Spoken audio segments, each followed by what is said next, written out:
And look at that. We're on the Facebook, not any Facebook, the Facebook. We are inside of the Charney's Menswear and Tuxedo Studios, 3150 Erie Boulevard East in Syracuse, New York. That is Mike Sofka of Hall of Fame FantasyFootball.com. This is Dan Tortora of WakeUpCallDT.com. And the both of us join forces every Wednesday, as well as on Winning Fantasy Football, which is the group for you to join on Facebook. So make sure you join Winning Fantasy Football. We put GIFs up there. I call them GIFs. You call them GIFs. I don't care. They're funny and they're exciting. Join now, Winning Fantasy Football. We put the GIFs up. We put our rankings up. We put these shows up. We put it all up and we make it easy for you. So fantasy football owners, you have no excuses. You want to kick some tail this season, do it by listening to Mike and I. And you know what? We also have ears. So we listen to you. And we will take your thoughts. And sometimes your thoughts are better than our thoughts. And we put all the thoughts in a big pool. And we find out what the best ones are on that Winning Fantasy Football group. So join us. Share with us. It's not a group for Mike and I to tell you how great we are. It's a group for all of us to get together and talk about how great fantasy football is. And we help each other out where we can. So let's all lend a helping hand. And as I said on yesterday's show, let's pay it forward. So let's have some fun with that. With that being said, Mr. Mike Sofka, how you doing today, sir? I am doing wonderful, Dan. And I do want to pat you and me on the back to start with. Just Okay. for 1 second. Yes. Can you hear me? Yeah. All right, I'm getting a little feedback here. I don't know why. That's okay. Anyway, listen, I want everybody to be aware. If you've been watching TV during this whole big thing now, you're seeing what we've been doing. We've been doing this longer than those pros on TV. We're pros here. So thank you, Dan, for the outlet. Thank you for helping us keep pushing. And to everybody at ESPN, NFL Network, and every other network, I know you've been watching us. I know you got some ideas and tips from us here, and that's okay. That's okay. Just don't forget us on Fridays on payday, okay? Well, that's the thing, imitation is the highest form of flattery, so I guess I've been flattered a lot in my career, is what I'll have to say about all that. But, Mike, yeah, no, we've been doing this for years, and we've been doing this picture-in-picture. Mike is in Central Florida, and Florida is the second home of Wake Up Call with Dan Tortora, and I'm here in Central New York, the first home in my hometown. So we've been doing it like this. I'm happy everybody else jumped on board, and, of course, it's their idea, right? That's always, when I interviewed Rex Ryan and Fox covered it and ESPN put it on the bottom line and Chris Mortenson's discussing it and Adam Schefter's talking about it. My buddy Ross, I'm sitting at Jets camp and he's going, yeah, buddy, your story's been carried by like 8 different places and they're all reporting it as their own. So then I went on my show the following weekend or so when I was down at ESPN in Orlando and I said, for all of you that love this quote, I want you to know where it came from. And you actually hear my question. And then ESPN, 2 years ago when I was at the Camping World Bowl, when they carried the Eric Dungy crying and talking about his career, and it went to 800,000 people just on Twitter, I said, wow, it's so great that you put this on the front page. You should probably, I wrote to ESPN on Twitter, I go, I wonder what the question was. It would be great to hear the question that is in this video. I'd love to hear the question since you're carrying everything else. I woke up the next morning, and they had my audio of my question with the answer and not just the answer. So one time ESPN actually listened. Thank you so much for that. I'm not trying to knock ESPN or any other outlet, but when you do the work, you're supposed to get the credit. You want to copy off my paper, I should still get an A, and you should probably fail because you're not supposed to copy. So with that being said, it's fantasy. Damn, I'm going in today. Hello. I'm wearing red, baby. Let's go. Wide receivers is what we're doing. Mike, this was a very, very difficult thing for me to choose. And so I feel like this year, I mean, not all, but I just feel like when you look across the board at the wide receivers, I'm like, I feel like we can just intertwine and just take different people like 14 and 16, 17 and 13 and they're all kind of together. So we're going to run through this thing. And then there's some wide receivers that are the number ones on their team. And I'm scratching my head about that very much so. And yeah, I don't know. I mean, we'll get there. We'll get there, but there's some of these teams where I'm like, really? Like that's where your options are? So not to knock anybody, credit to them, but it's like, damn. So we'll talk about it. We'll discuss it. And Mike and I are going to go through this. We're going to have a little GIF party.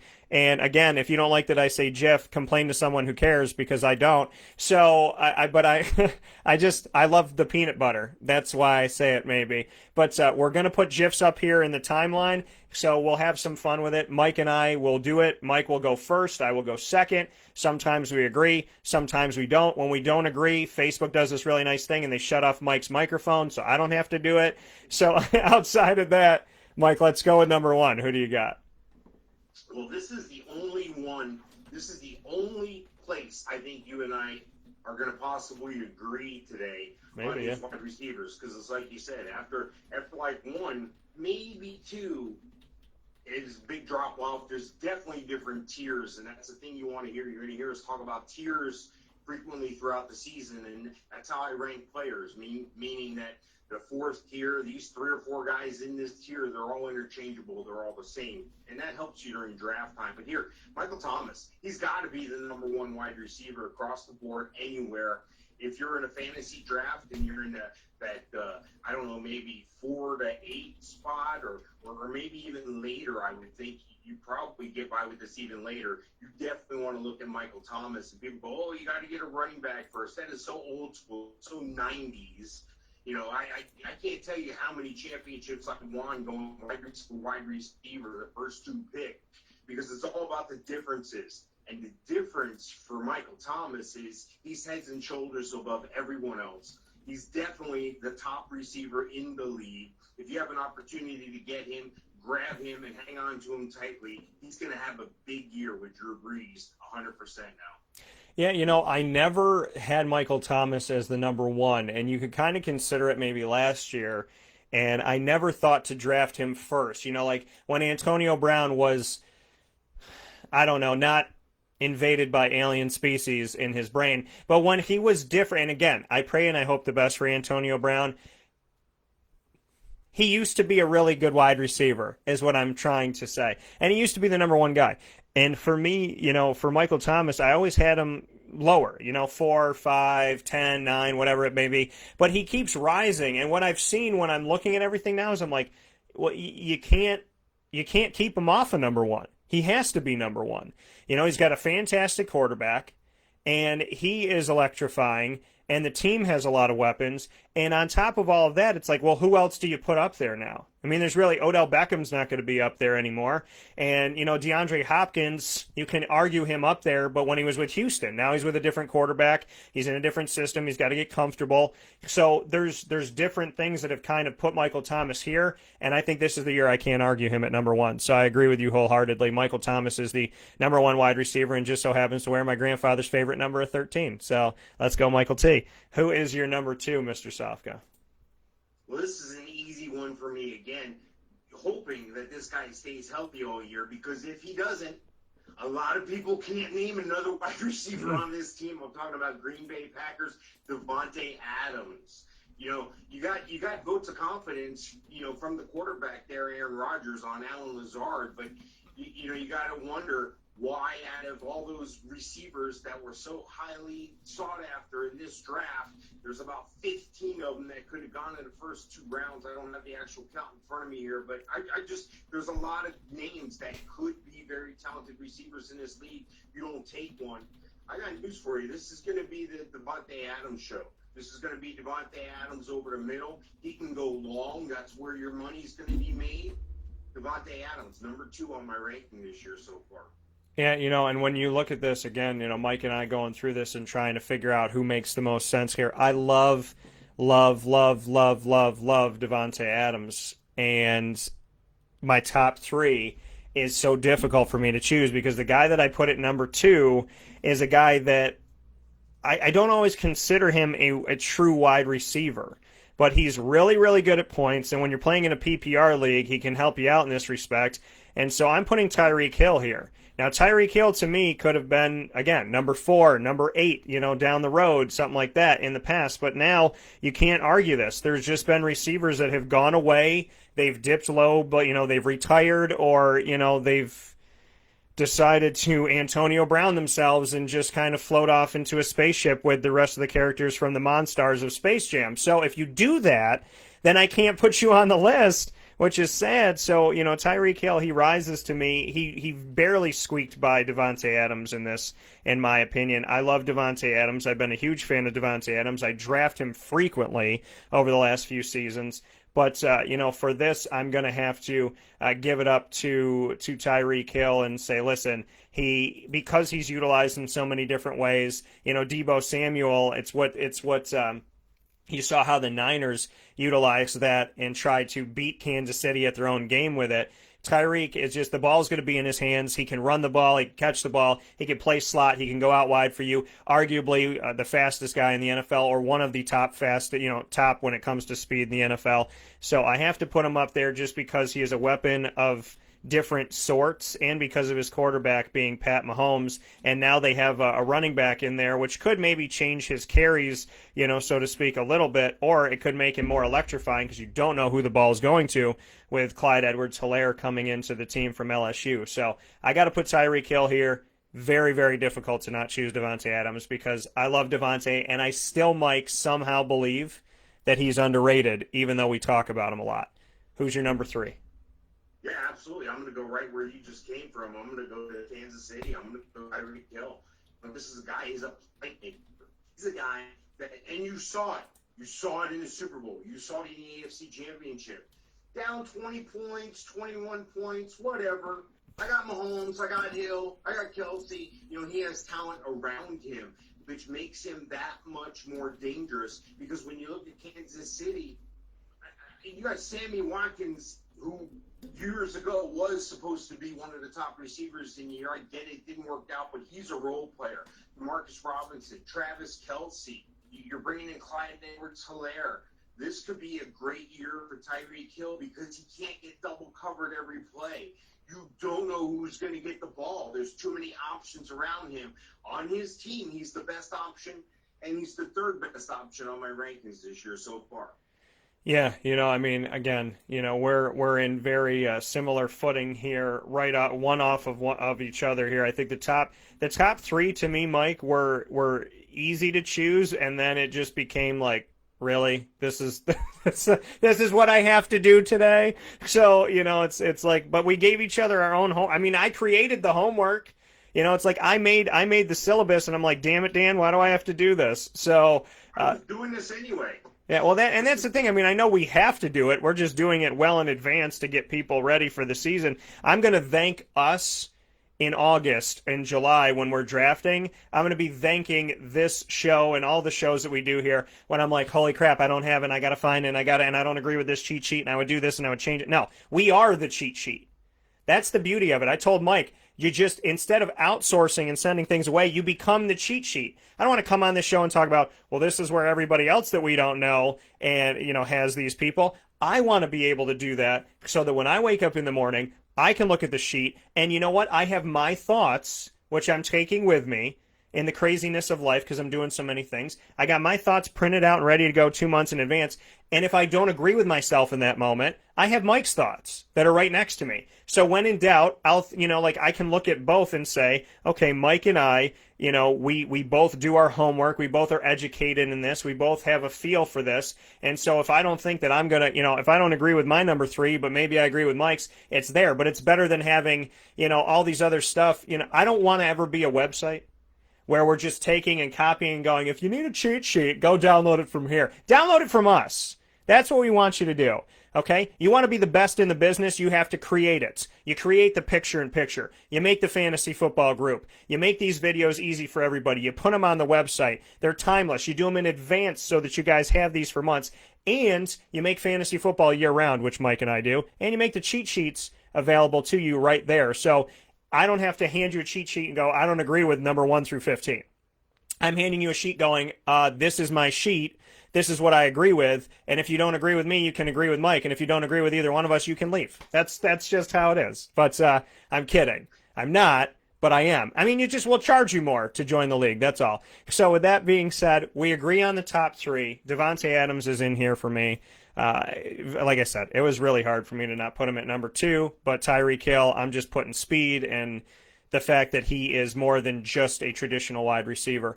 Mike, number 4, God help us all from here. It's going to get weird. It's going to get weird. So it's like the Hot Tub Time Machine movie. We don't know what it's going to feel like after this. So what's your number 4? Who's your number 4? Actually, for me, there's a tremendous break-off at number 7 is where it gets really interesting for me. But number 4 is kind of easy for me, and Julio Jones. He's continued to be a dominant player. They did him some favors by bringing in Calvin Ridley. My question is, what's Todd Gurley going to do or not do? Is this a comeback year for Todd Gurley? Either way, I think Julio Jones has proven himself to be one of the top wide receivers in the league, perfectly so. He can go long. He's vicious in the red zone. He's a guy that I like having on my team. Hey, we're down by 7. There's 2 minutes left. No problem. I got Julio Jones on the field. He's one of those guys, and those guys aren't easy to come by. Julio Jones, number 4 on my rankings. I'm going with you. I'm going with Julio on this. The GIF that I put up is proving everything you just said in the moment. He is grabbing the football in this haze of a game. So it's not even just catching the ball. He's catching the ball, and it's hazy and rainy outside. Takes it out of the hands of his defender, pulls it away, and doesn't even fall down. He just turns around, rips it right out of his hands, turns around, and is like, yeah, score, because I'm Julio Jones. 2 minutes left. That's a great thing that you brought up, Mike. What wide receiver, what players would you like to have in a 2-minute warning situation? Sometimes that's what it comes down to. When you're trying to draft your fantasy team, ask yourself the question, there are 2 minutes left on the clock. Who do I want to throw the ball to? Who do I want throwing the ball? Who do I want running the ball? Who do I want defending with 2 minutes left? That's how we do it. Julio Jones, you're a fantastical human being. I hope your feet stay well today and every day and everything else, because he seemingly has ankle and foot issues every season, but hopefully this season that will not happen. Mike, who's number 5 for you? Number 5 is easy for me because he would be definitely number 1 or number 2 had he stayed in Houston. I'm talking about DeAndre Hopkins. The only reason he gets a downgrade is unfamiliarity with Arizona players around him. But look who he's got around him. He's got another great veteran presence in Larry Fitzgerald there. He's got all kinds of other weapons that are up and coming. I like the situation because they're going to air it out. Yeah. He's a deep ball threat anyway, but again, almost like the Kansas City, surrounding him with other weapons. Hopefully Christian Kirk can take off. Hopefully this can continue for Arizona, and hopefully their defense gets better. But yeah, I think if you're a wide receiver, it's almost opposite of what I say with a quarterback. I say with a quarterback, I go the other way. Everybody says, oh, if you have a bad defense, you're going to get a bunch of stats. Well, not if you're in a league with negative points. But the opposite is true with wide receivers. You want one with a bad defense. Yeah. Why? Because in the fourth quarter, you're going to be throwing the ball. And when you're throwing the ball and catching the ball and scoring touchdowns, that's all good. That's what we like. DeAndre Hopkins, number 5 on my rankings this year so far. I'm with you. I had DeAndre as well. I think he would have been my number 1 if he was staying in Houston. So I'm right there with you. Here's Mike and I thinking that this was going to blow up after number 1 for us, and we were going to be totally opposite, but we're not. We're almost completely the same. Oh, it's coming. It's coming. After 7, it's coming. Watch. I'm going to be like Bubba Watson, tight end. Dan, we're not even doing tight ends. Mike, I can't do this anymore. I can't pick Devonte Parker. I'm looking at the sheet. I want to let you know I made a little reminder, like don't forget about these guys sheet.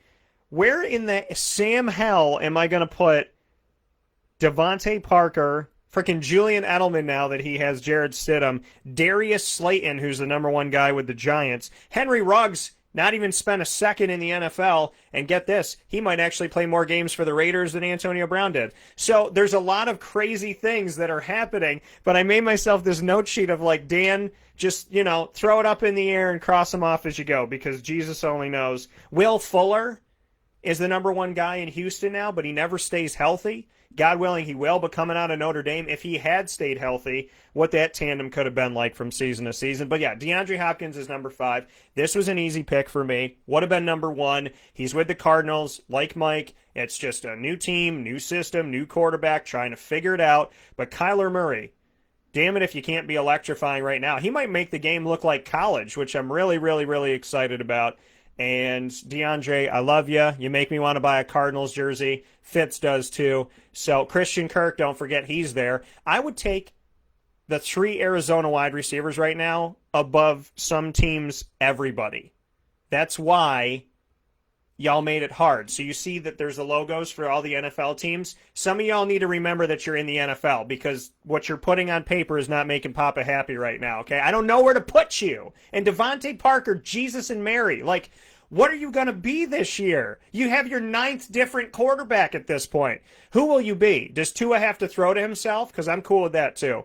So, and at running back, don't even get me started. My favorite Miami Dolphins running back of the last 20 years, Kareem Abdul-Jabbar. It's been a long-ass time. Oh, I said ass. I'm sorry. It's been a long damn time, Miami. So figure your you-know-what out. Please. This is a family show, and you just made me say a swear. So I'm going with DeAndre Hopkins at number 5. Nothing I said had really anything to do with that. He's talented. He's great. He's on the Cardinals. They have what can be a very, very hopeful and potentially promising offense, and I'm just excited to see what they can do with it. So, DeAndre, I'm hoping the best for you, brother. Number 6, Mike, what do you got? Yeah, this is going to raise some eyebrows, and this is where we might make a difference, but I'm going Chris Godwin here. So am I. Chris Godwin, So, on the other side, he's got Mike Evans. You got to choose who you're going to double cover. I think if they're going to double cover somebody, it's going to be Mike Evans. Yeah. Tom Brady's there. Tom Brady is going to pick teams apart. This has flashbacks to the Jacksonville Jaguar days, to Jimmy Smith and Keenan McCardell. Yeah. It's awesome. It's a great problem they have in Tampa. It's not going to be a problem putting up points for these receivers. So that's why I'm going Chris Godwin, number 6 on my rankings. I am right there with you, Mike. Apparently, we were listening to each other last night when we were going through this and just, checking and whatnot.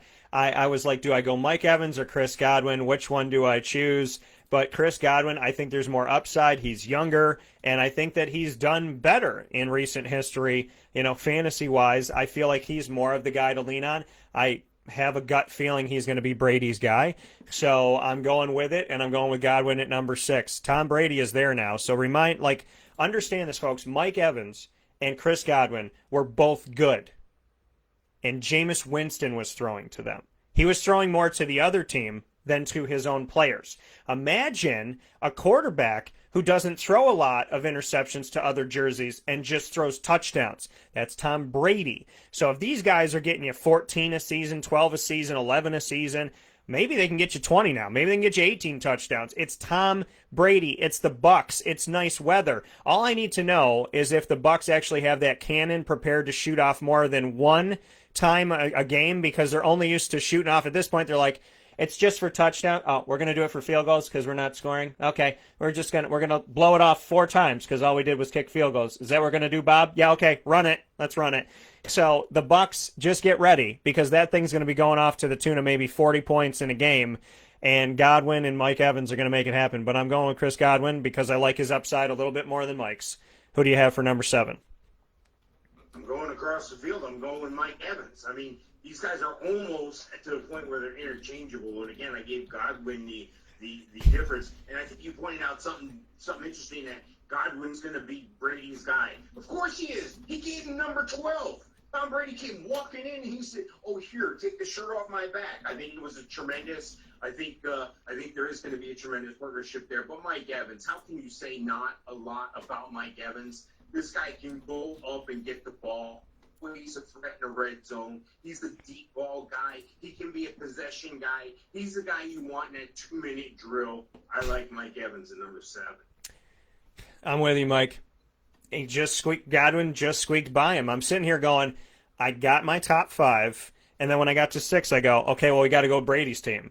So am I going Godwin or Evans first? I'm going Godwin first. Okay, well, then I'm going Evans second, and then I'm moving on. Tom Brady changed this. This is what he did. These guys were good, but now he's put them in the top 10. He's put them basically, like Mike said, interchangeably and next to each other. So this was an easy pick for me. If I'm going Chris Godwin 6, I had to go Mike 7, or it was going to be the other way around. My 8, 9, and 10, well, actually, everything from here kind of gets interesting. But Godwin and Evans, you had to get up there. I'm excited about what you can do, and I'm hoping that everything that you've already shown us with very interesting quarterback play is going to get even better with Tom Brady. Mike, who do you have at number 8? Let's see. We have, to your surprise and maybe my surprise, we've agreed on pretty much everybody and had 2 and 3 right there with each other. So if number 8 is the same, I may have to drop the mic. I don't know what I'm going to do if number 8's the same, because this is where life becomes a part. I feel like we're in Charlie and the Chocolate Factory at this point, and not the good one, the one with Johnny Depp that freaked me the hell out. So what do we have for number 8? Well, this is a guy that comes into a unique situation. I say unique because he's been dealing with a running back that's been injured. Yeah. The team just drafted a running back. And he's emerged as the number one guy almost by default, but he's made the most of it. I'm talking about Kenny Galladay from Detroit. Is that it, Dan? You're leaving?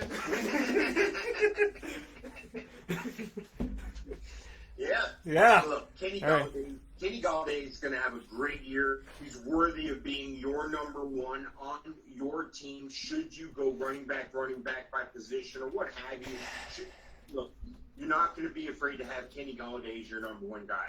Matt Stafford can connect. He can throw the ball. Deandre Swift is a touchdown threat every time he touches the ball. I've been watching this guy since high school. I don't understand why he is so downgraded. I like Deandre Swift. I think he's capable of being Rookie of the Year. The only question is how often does he get on the field? Can he digest the NFL pass blocking? If Deandre Swift is on the field, I think he's a bigger threat to Kerryon Johnson. I think that opens things up for Kenny Galladay, because now you got to consider putting that 8th man in the box. Kenny Galladay. He's the guy, number 8. Look at me and Mike being so equal on this. Mike, I know there's a reason why I loved you years and years ago, and you remind me every day. So, and here's a fun fact. Mike and I have been doing fantasy football longer than most of my relationships. So shout out to you, brother. Happy anniversary. So Kenny Galladay, yes. So Kenny Galladay, yeah, he's my number 8. It's ridiculous. Just like he dropped the football, I dropped the mic. I got up. I almost left, because I'm with you on this one. He is extremely talented. He's young. There's more weapons in Detroit. Matt Stafford is his quarterback. People forget that. So, I think he's got to fit here, because you're going to talent. And Kenny Galladay is a talent that I believe could find his footing really anywhere. And I think that he deserves to be in the top 8, even though Detroit has, obviously been in some interesting times as of late. Matt Patricia is going to have to prove himself this year. But I think Kenny Galladay is in a good place fantasy-wise, and I think he's going to help your team out. I think he fits in our top 10 right where he's at. Number 9, Mike. Okay, seriously, if we have this, I don't know what I'm going to do, because this is where, the thought process comes in. I'm telling you. I get sticky notes. What do you got? Who's number 9? Yeah, I got to go with a guy from the Big E, Dallas. All right. We did it. We didn't do this one. Okay. He's capable of being a number 1 if you allow him to. Look, in Dallas, they tried to draft the number 1 in Michael Gallup. Then Amari Cooper almost fell into their lap when he was jettisoned from Oakland, or now should I say Las Vegas, but they weren't open at the time. And what did they luck into in the draft? Let's see. Are you kidding me? Now, the reason why this is good for Amari Cooper, again, CeeDee Lamb has wheels. Michael Gallup's a perfectly capable number 2. I don't think he's a number 1. Yeah. And that's why you have Amari Cooper. There is no tight end to speak of. Zeke can always catch the ball out of the backfield. Again, they have weapons around him. That takes Amari Cooper up to another level. I like Amari Cooper at number 9. Yeah, I like Amari Cooper. I thought about putting him in my top 10. He's gonna squeak just past it, because there's a player that people forget about because his quarterback wasn't available last year, and Duck Hodges was out there, and Mason Rudolph was out there. But and there was also a time where people thought that this guy was not even going to be on the team anymore, and that's Juju Smith Schuster. There was the thought that he was not going to even be a Pittsburgh Steeler in this offseason, that they were going to get rid of their number 1, Antonio Brown, and number 2, Juju Smith-Schuster. I love the GIF that I put up of Juju. I don't know where the heck this came from, but I'm really excited that I got to share it with everybody on the timeline. But Juju, you definitely get here in the top 9 for me. And you get here because you're talented, you're electrifying, and your offense has a good offensive line. You got your quarterback back in Ben Roethlisberger. You're excited to have that moment. You are the number one guy. There's young guys on your team to try and help you out at wide receiver 2 and 3. You have James Conner and an entire backfield that's supposed to give you the help that you need. Benny Snell is coming off of getting some experience last year as well. So I think the return of Ben shoots Juju into my top 10. And if Ben stays healthy, then I feel like, he wants to have a good swan song for the next couple of years and do it with Juju. Number 10, Mike, before we take a step aside, who makes your top 10? And what did I get here? Got my boy Tay Train in the background is what we got here. So from David Hollister. So who do you have here at number 10? Yeah, this one's going to raise some eyebrows, but I'm going to stand by it because I think they're going to have a change of quarterback this year. I think they are going Nick Foles. I'm talking about Allen Robinson. Allen Robinson is a true number one. If you can figure out a way to get him the ball, Allen Robinson from Chicago, Foles can be that quarterback. I really think he can connect. I really think they can develop something more than what Allen Robinson had with Mitch Trubisky. Look, Chicago is better when they can run the ball. When they run the ball, they can open things up for Allen Robinson. Look, they just drafted Cole Kmet at tight end. He should develop into something great. Jimmy Graham's there to offer the tutelage all along. I think that Allen Robinson could have a top 10 receiver year. That's why he's number 10 on my rankings. Well, here's some irony for you all. Nick Foles was the quarterback of the Jaguars. Before he became the quarterback of the Jaguars, before he got hurt, their wide receiver, number 1, was Allen Robinson, and he got hurt in his last season there. Nick Foles got hurt in his only season there. Now they're both in Chicago with an opportunity to be together. So just some irony and some craziness. I think Allen Robinson he's on my Mount Rushmore of wide receivers of all time in Jacksonville because after Keenan McCardell and Jimmy Smith, there's just a drop-off. And Allen makes that list because he had really good hands, and numbers-wise, he actually rose up to being in that upper echelon for the Jacksonville Jaguars history. But I can't put him here. I got to put a guy here that I lean on, a guy that I trust. And yes, defenses are going to cheat his way a little bit more because he doesn't have somebody on his other side, but that is Mr. Adam Thielen. Adam Thielen, arguably, a couple of years ago, he's number 1 during the season overall. Number 4 to some people. His numbers were just uncanny. He's got to make my top 10. I think that he's talented. He's got his quarterback and Kirk Cousins going to stick around there. And so hopefully some young talent can help him out. But I think Adam Thielen is somebody that is underrated consistently. And so I got to give it up to him and put him in my top 10. With that being said, Mike and I are going to take a step aside for a fast break. Winning Fantasy Football is the group to join. Do it on the Facebook that you're on right now. Join it. Do it right now. Hold on, I got to do it this way. This is what Blake Shelton does. So I'm going to tell you to do that.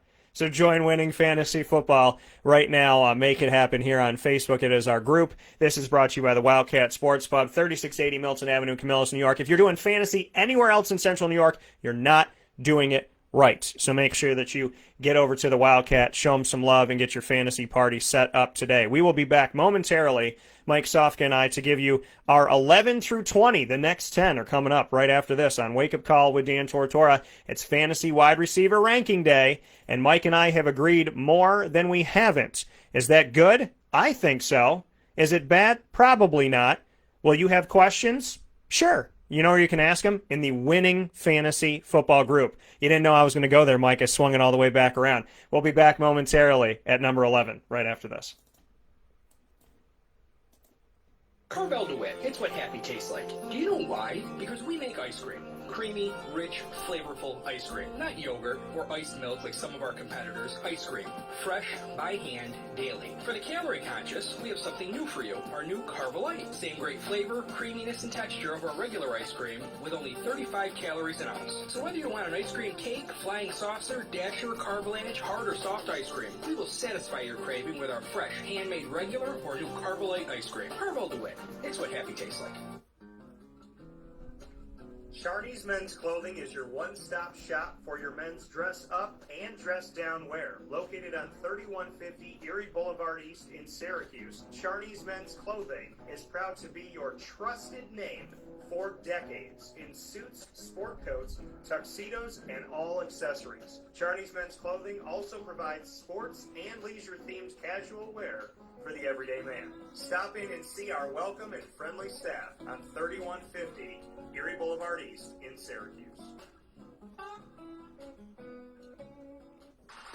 The Wildcat Sports Pub in Camillus, New York is located on 3680 Milton Avenue in the Home Depot Plaza. It is your family-friendly sports bar and restaurant.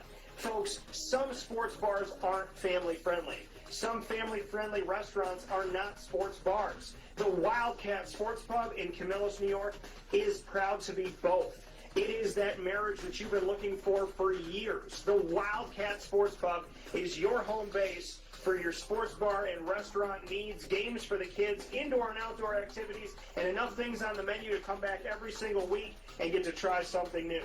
They're open Sundays from noon to 8 p.m., Monday through Wednesday, 11 a.m. to 11 p.m., and Thursday through Saturday from 11 a.m. to midnight. For reservations and party information, call 315-487-2222 for the Wildcat family-friendly sports pub and restaurant.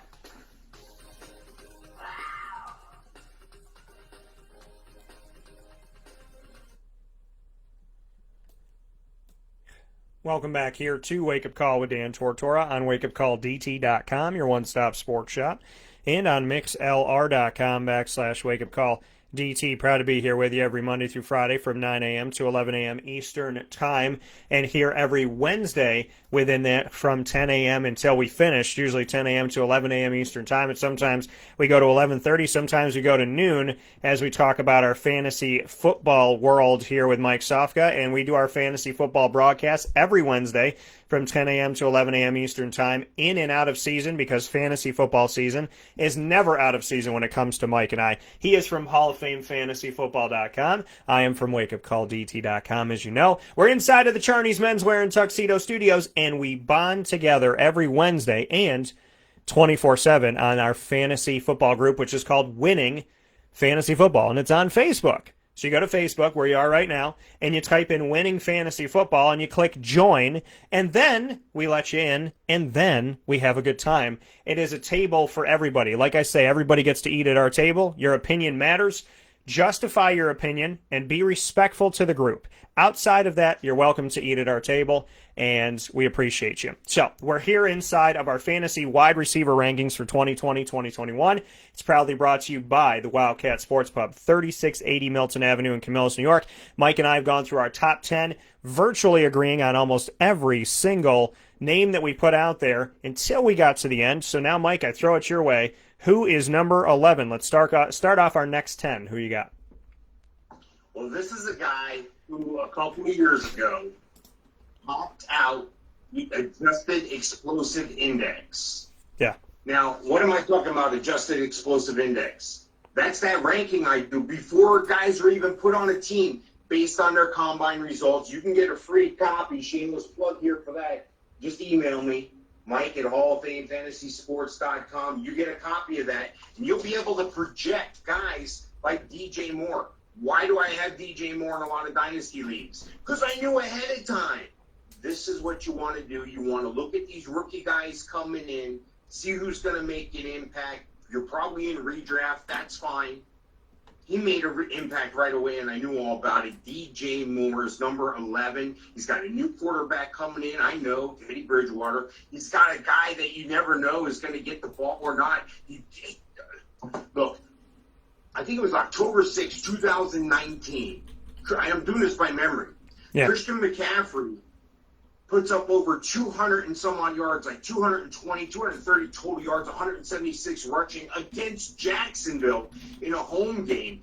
3 touchdowns in that game. It was a one-man machine. If you have that in the backfield, trust me, they're not double covering you, DJ Moore. Curtis Samuel's going to step up. I like the direction they're going with Teddy Bridgewater. I think he's going to be a better fit. I know there's some naysayers, but that's why DJ Moore is just outside the top 10. Capable of getting in that top 10. He's the guy you want to look at. He's number 11 on my rankings.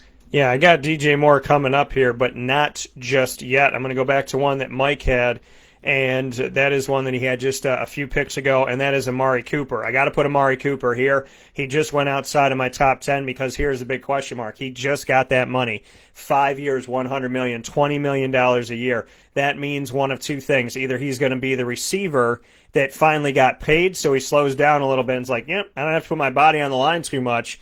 So once you get that hefty contract, sometimes they back up a little bit, and there's other talent that's there now. CeeDee Lamb's there, as well as Michael Gallup, who I think is going to step things up. So Amari Cooper, I want to see that you're worth that money. That's why you go just outside of my top 10, and the fact that Dak Prescott has been up and down as a quarterback. Had a great freshman season, not a great sophomore season. We have to see where he goes from here. He keeps going like, pretty good, not great, okay, good again. Where's he going to be in his senior season, so to speak? And that'll be a question mark here. So I think there's a few question marks that put Amari just outside of my top 10. However, I do like him. He's resurrected his career. Isn't it a miracle that when you leave the Raiders, you become good again?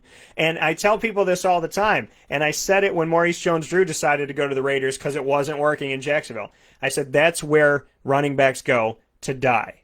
And apparently John Gruden's just getting rid of everybody. Khalil Mack, I think it's only a matter of time before Derek Carr is going to be jettisoned out of there. But Amari Cooper was let go, and so is Khalil Mack. And look at Khalil Mack. Now Chicago's got a defense, and now Dallas has an offense. So I like you, Amari Cooper. I think there's a lot of good things you could bring forward. I would be very happy to draft you if you get to a place like, you know, if you fall just a little bit like I have you falling here.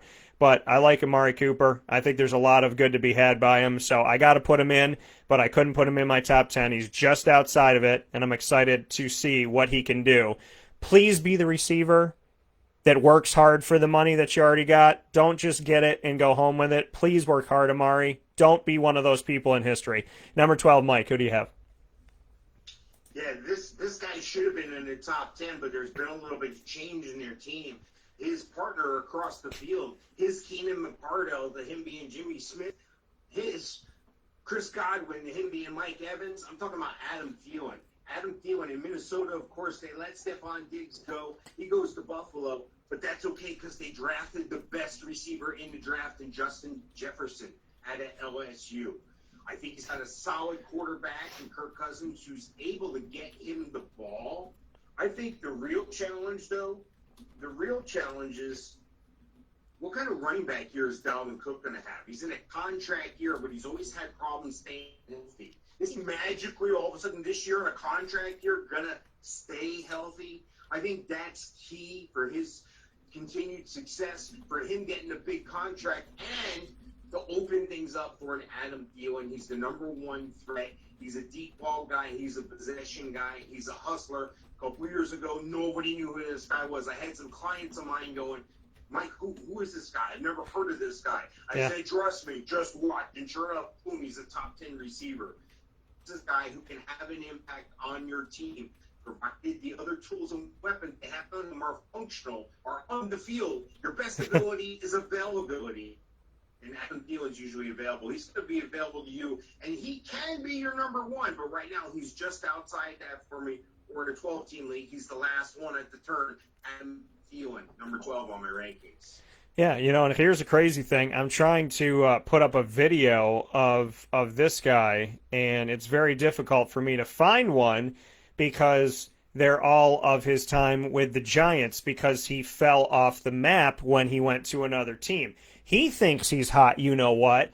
I think he's capable of being it, but I'm wary to say for the third year in a row that the Cleveland Browns are going to have a good team because Mike and I thought that the last 2 years. On paper, they did. But my number 12 is Odell Beckham Jr. He's still a Brown, even though every single year we don't know if he's retiring, staying, leaving, going to another team, kissing a goalpost, proposing to it. God only knows what Odell Beckham Jr. is going to do. But if Odell Beckham, just like Dwight Howard of the NBA, realized how talented he was and just focused on the game itself and not about his hair and his attitude and whatever. I mean, if he just took the mirror out of his pocket and played football, there's a lot to be said about what Odell Beckham Jr. could be and should be in fantasy. He makes my top 12. Don't make me regret this, Odell. I am not drafting you the first wide receiver that I get, but I wouldn't be upset to have your talent if you have the right offense. Hopefully now they have the right coach with Freddie Kitchens moving out of that spot that I never thought he should have been in with the Browns in the first place. So Baker, this is on you, and Odell, this is on you. There is no reason why you should not be talented and you should not get into the end zone. There's no reason why this team should not be effective. We know your one-handed pass, but you know what? Or that one-handed catch. That was how many years ago? There's no film on what you've done for the Browns. So show me what you can do in Cleveland. And I don't want to keep looking back. It's like being in a relationship going, well, 2 years ago I bought you flowers. I don't care. Buy me flowers now. Do it today. I don't want to hear about what you did 2 years ago. I appreciated it 2 years ago. But we're here in this moment. And the reason why Mike and I are always here together is because he always remembers to buy me flowers. So, Odell, you are number 12. Don't make me regret it. Mike, who's number 13? Speaking about buying flowers, Odell probably sent flowers to that kicking net that he proposed marriage to. Look, Odell, you got no excuses anymore. You're number 13 on my rankings. You're out of excuses, my man. I mean, I know Baker's had like 7 or 6 different coaches in 7 years, going back to college as well. I just don't agree with the fact that you can't be successful with the talent that you have. I say I don't agree with the fact because that's what the fact's been. How can you not be a dynamic team? How can you not be exploding off the screen week after week when you have Kareem Hunt, Nick Chubb, David Njoku? You fell apart. What did they do? They bring in Austin Hooper and they draft another guy. Harrison Bryant, he's going to hit the scene hot as well. There's weapons around. Last year they made a mistake. They tried to contain Baker Mayfield. That's not what he does. Move him outside the pocket. Let him and Odell create something in space. If they do that, you can be rest assured Odell's going to be no worse than the 13th best receiver this year. He's number 13 on my rankings. So. Yeah, and we had him right there with each other. My lucky number 13 is somebody that I feel like my grandfather's going to channel through.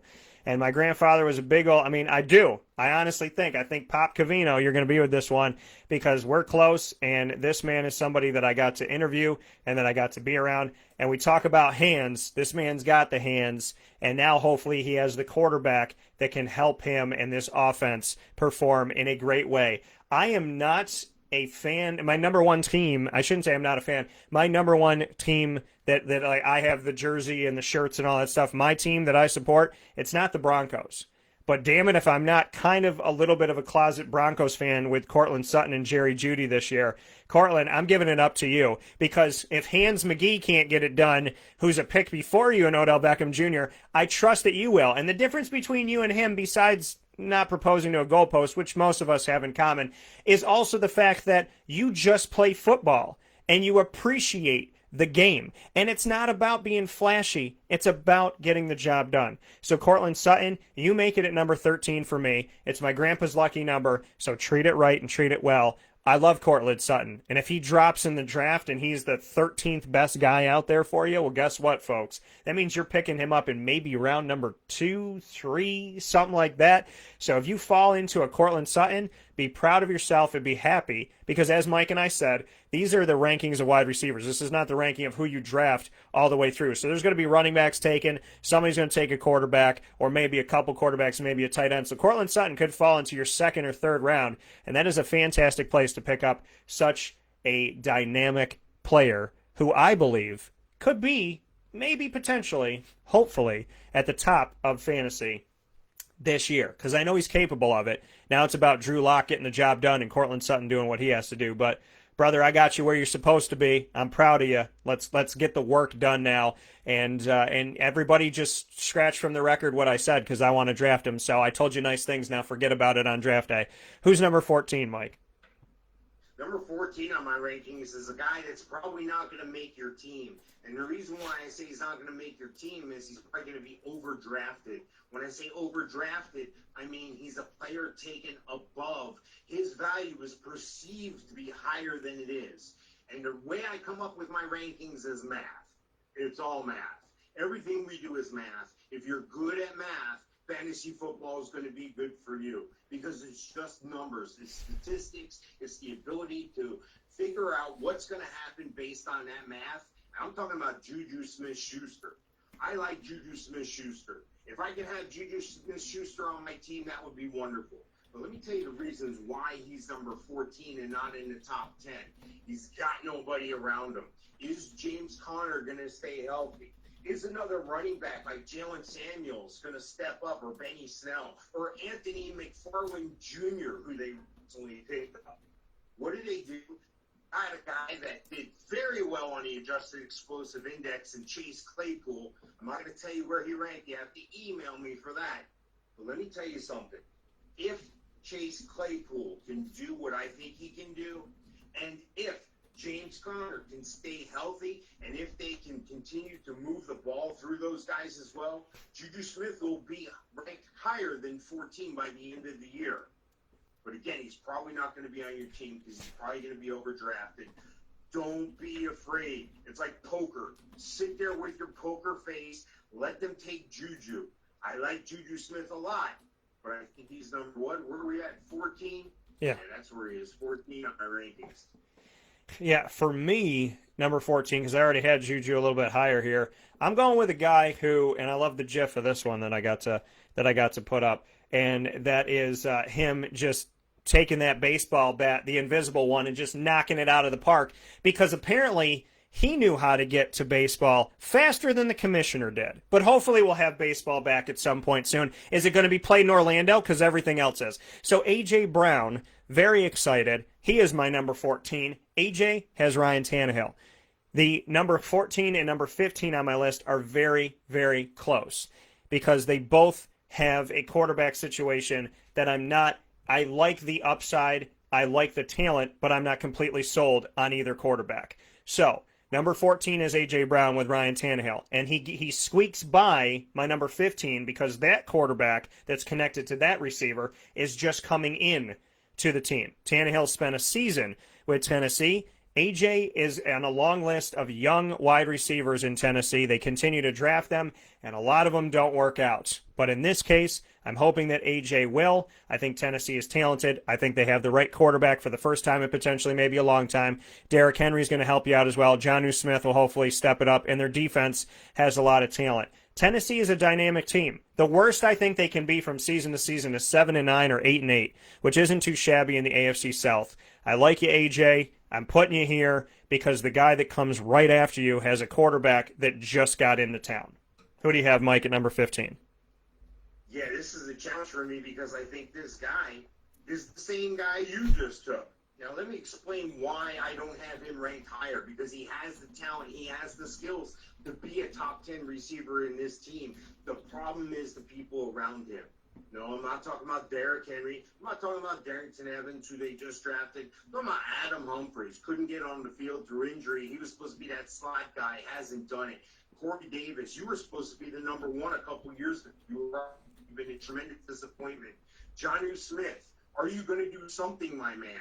Please help this guy out. But last but not least, the reason why AJ is not a top 10 receiver is Ryan Tannehill. A tiger can't change his stripes. If you think a guy that was like 4 or 5 years in Miami, and then he goes to Tennessee, he gets the opportunity to get on the field because Marcus Mariota plays through all those injuries, and he just wasn't Marcus Mariota like we knew from the past. Do you really think a guy played 4 or 5 years? I know it was in Miami, but just think about this for a second. He could play 4 or 5 years and not be spectacular, not be a top 10 guy. Then all of a sudden, for half the season last year, you magically became a top 10 guy. Do you think a Tiger can change his stripes? Do you think that that's going to carry over into this year? No. There's game tape out of you, my man. There's game tape out on you with this system and with these players. You're not going to shock anybody anymore. That's why I have A.J. Brown downgraded because of Ryan Tannehill. A.J. Brown is number 15 on my rankings. Yeah, number 15 for me is DJ Moore. And DJ Moore is there because I like Teddy Bridgewater. Okay, I like Teddy. I like what he did. I like how he filled in New Orleans. but he is going to a Carolina team where he hasn't been. They don't have their head coach anymore in Ron Rivera, who I think is a tremendous coach, and I have no idea why they let him go. So for me, and I think it helps out Washington, for me, I like Teddy. And I think Teddy is talented. I like Teddy's upside. I think he could be resurrecting his career. He could be restarting his career, essentially. But there's a lot of ifs. And DJ Moore, who was supposed to be the young gun that became the number one, the wide receivers in Carolina haven't been guys to write home about lately, right? Kelvin Benjamin was supposed to be the guy. That was the guy, and he wasn't. And we've just been waiting and waiting and waiting. And there's certain players, Devin Funchess, that just never showed up. So it's been Christian McCaffrey or bust. Cam Newton always called his own number. That's why he was number one. He was the first choice for himself. And Christian McCaffrey was the other choice. So DJ, I think you're talented. I think you can have the opportunity to really help people out in fantasy football. But it's going to be on you, your ability to rise, and Teddy Bridgewater's consistency at being good.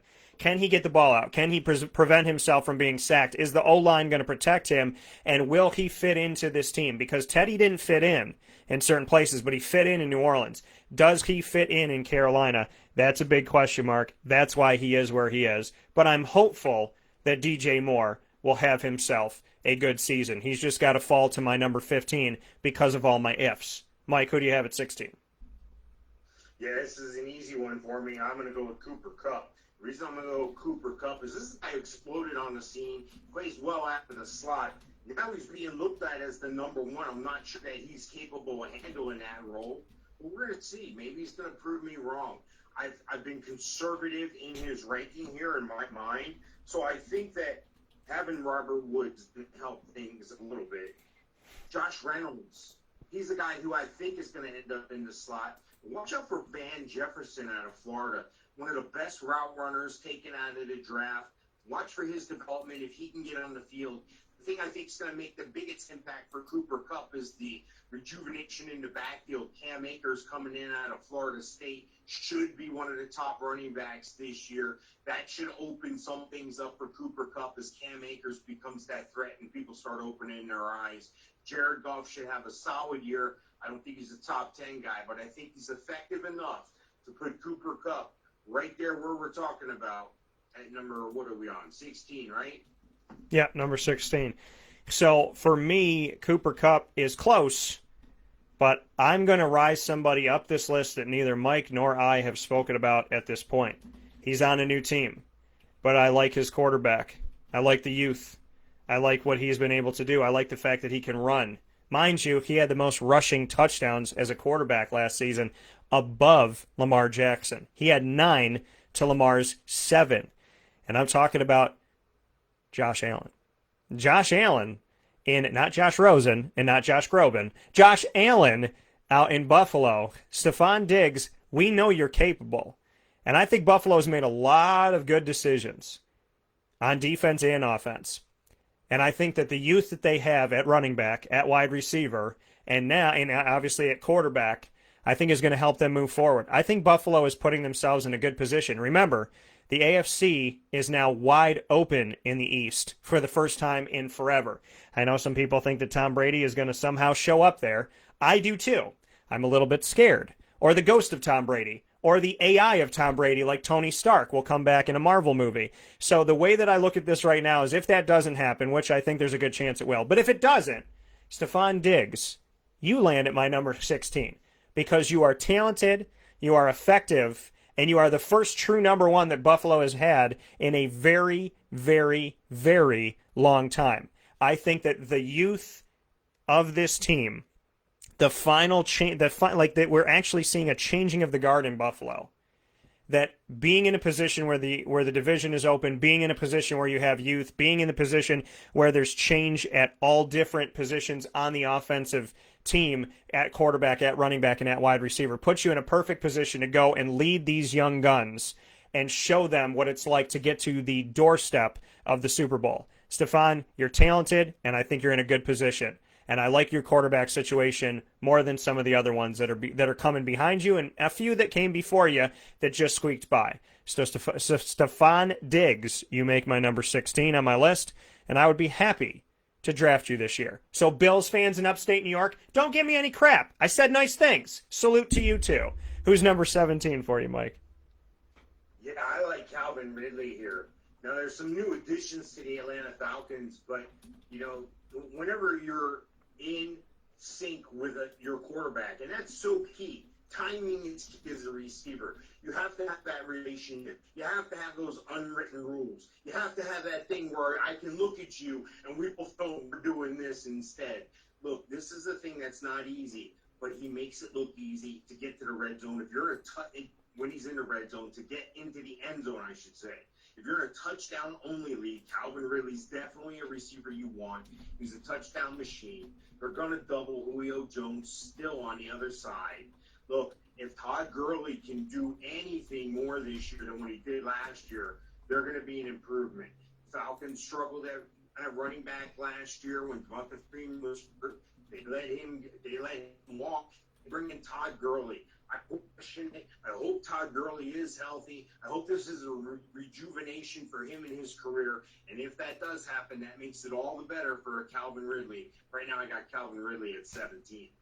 Yeah, my number 17 is what Mike just mentioned. At number 16 is Cooper Kupp. I think Cooper drops a little bit here because, again, I kind of like Marquise Lee. When Jacksonville tried to say he was the number one, I didn't buy it, and obviously it wasn't true. I don't think Cooper Kupp is the true number one. Like you said, in the slot, you could kind of utilize him in different places. I think he's got to stay healthy, number one, so that drops him a little bit. I don't think he's a true number one, and if he gets double-teamed, I'm concerned about, Cooper Kupp and what he'll be able to do from that type of situation. But as of right now, I think it's safe for me to put him in a position to say, you know what, let's make him number 17. Let's put him in that situation because I do think he's talented. He is a good wide receiver. I think he should be in your top 20, but he's dipped off a little bit, and he's got to prove some things to me. So he is my number 17. Mike, who do you have at 18? 18's easy for me. This is the time where you're looking for guys that are going to make big plays. I'm looking for the guy that's going to show up on ESPN and all these NFL highlights. And when you're watching a game, they jump into another game to show you a highlight.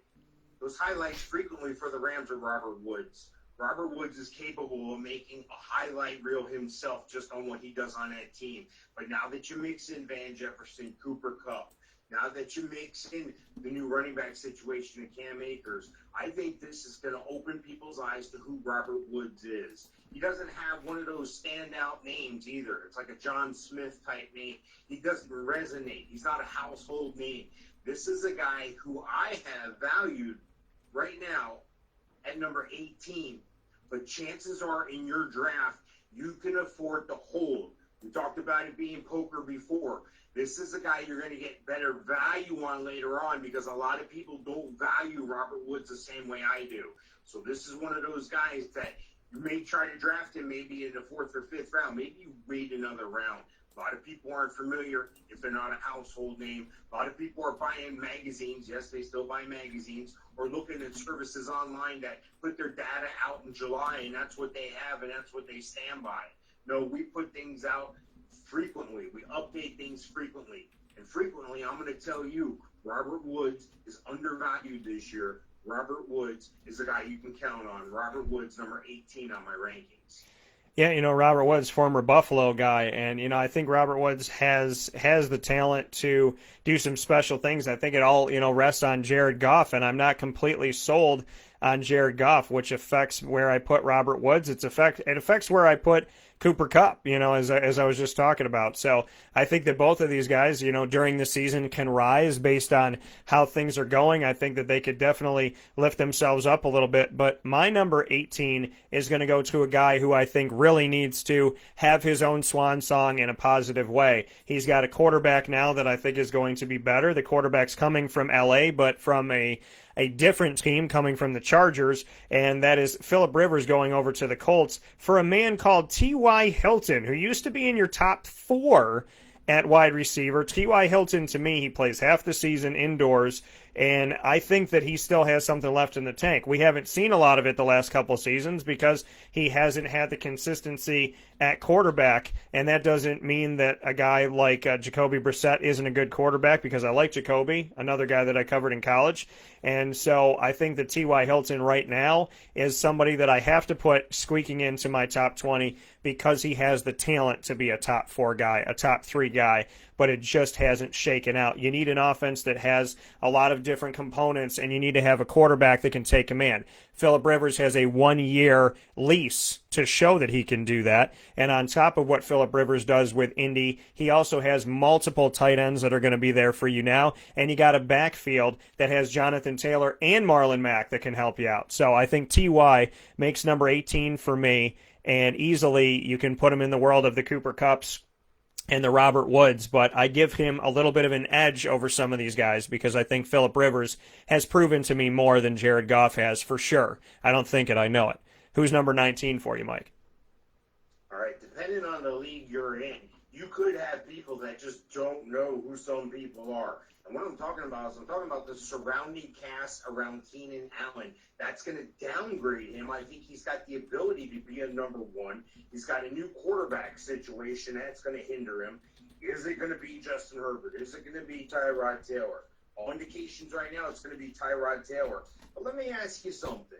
Are these household names K.J. Hill, Jalen Gutton, Jason Moore? And I even have to look down to read these names. Joe Reed, Andre Patton, and Mike Williams. Now, you may know Mike Williams, but that's the other receivers on the team. He's the guy. So, yes, volume, he's going to get his. When it's time for double coverage on a 3rd and long, guess what? They're double covering him. So, I don't know how Tyrod Taylor is going to be able to magically help Keenan Allen elevate into top 10 status. He's a scrambling type, playmaking type thing. That's not what they do. They have Hunter Henry. They get him the ball in the red zone. They have Austin Eckler, who can catch the ball out of the backfield, has a chance to be the number 1 right now. But if you ask me who the number 1 receiver, if you ask me who the only receiver is in L.A. or the Chargers, I would have to say it's Keenan Allen. So volume, he's going to get his. I just don't know if those are going to turn into conversions because he's the only big weapon on that team in my mind. I got Keenan Allen at number 19.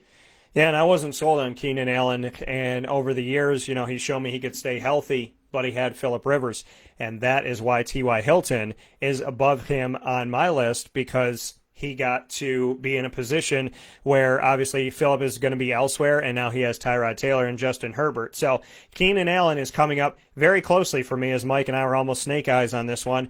But with that being your number 19, my number 19 is a guy who I trust the quarterback in the situation a little bit more, and you brought him up. He's got good movement, good hands, he's young, and that's Calvin Ridley. So I think Calvin Ridley is going to make it here, number 19 for me. He's got to make my top 20 over some of these other guys. But Keenan Allen, we have the exact same thought. It's just that I didn't put him right at 19. But my number 19's got to go to Calvin Ridley. I can't argue that he shouldn't be there. And with the fact that Julio Jones sometimes gets injured, and Matt Ryan is obviously a trusted quarterback, even though he hasn't wowed me in recent history, if you're going to double team a guy who sometimes also gets injured, that leaves Calvin Ridley with opportunities in one-on-one situations. And I think Calvin Ridley can definitely showcase himself a lot better than he has in the past. And I think that there's a lot of life. And he needs to prove that he can be the number 1 guy and take over the reins for Atlanta, or they're going to have to draft somebody. So he goes number 19 for me. Mike, who makes your top 20? Who's number 20? This one was interesting because I've always valued this receiver, but not as a number 1. And I don't think he's going to end up being the number 1 on his team at the end of the year. I'm talking about Tyler Lockett. Tyler Lockett's a big playmaker. He's the guy. Well, when you need a big-time play in a big-time situation, you always seem to find Tyler Lockett. Russell Wilson always seems to connect to him. Well, is that happening anymore? Last year, if you ask me, those same plays were going to DK Metcalf. Now, DK Metcalf, we all remember him coming in without the shirt, and he's the muscle guy. That's all dandy. But again, they bring in a Philip Dorsett. They bring in a 102-year-old Greg Olsen to help out Jacob Hollister and Will Dillesley and Kobe Parkinson. Russell Wilson's a great quarterback. he's always a top 10 quarterback because he stays healthy, he scrambles, yet he's comfortable in the pocket, he hits his targets, he's efficient. But let me ask you about that running game. Is Chris Carson going to be able to stay healthy? Chris Carson could be a top 10 running back. He could be fine.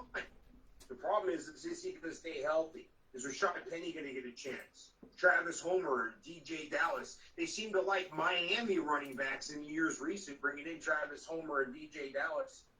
I wonder, though, is this the time where we're going to see the passing of the baton, where Tyler Lockett's handing off that lead spot to DK Metcalf? That's the only reason why I got Tyler Lockett marked down. The one guy around him who could usurp him at that position. Tyler Lockett, still a capable receiver, just not one of my number ones, number 20 on my rankings. Yeah, my number 20 is what Mike and I were just talking about, Keenan Allen. I mean, that's where he sits. He sits there for me because he lost Phillip Rivers. And, you know, Keenan, who took forever for me to see him as a true number one guy and a top 10 potential wide receiver, has now dipped because of everything that's gone on. And so he's number 20 because he's talented. But what is this offense going to look like with the Chargers? You didn't just lose Phillip Rivers. You lost Melvin Gordon. So, I mean, you lost a lot of talent here on this team. So where the Chargers are going to go from now is a big question mark. What they need to work on first and foremost is to make their logo not look like the Dodgers on getting electrocuted, and then we'll go from there. But you don't have the faces of your franchise anymore, and Keenan Allen should be the face of the franchise, but is he even the face right now? So he makes my top 20. I don't think he's bad to get. At number 20, you get a number one wide receiver, but what's this season going to look like with the Chargers? That's why he sits there. With that being said, Mike and I will take our final step aside for a fast break. When we come back, we'll give our final 10. We'll run through them quick. 21 to 30 wide receivers coming up for you here. In the meantime, join our Winning Fantasy Football group on Facebook. That is Winning Fantasy Football. Type it into your Facebook search bar, and you can join us right there today and have some fun on Facebook. We will be back momentarily after you hear from these great partners in Central and Upstate New York.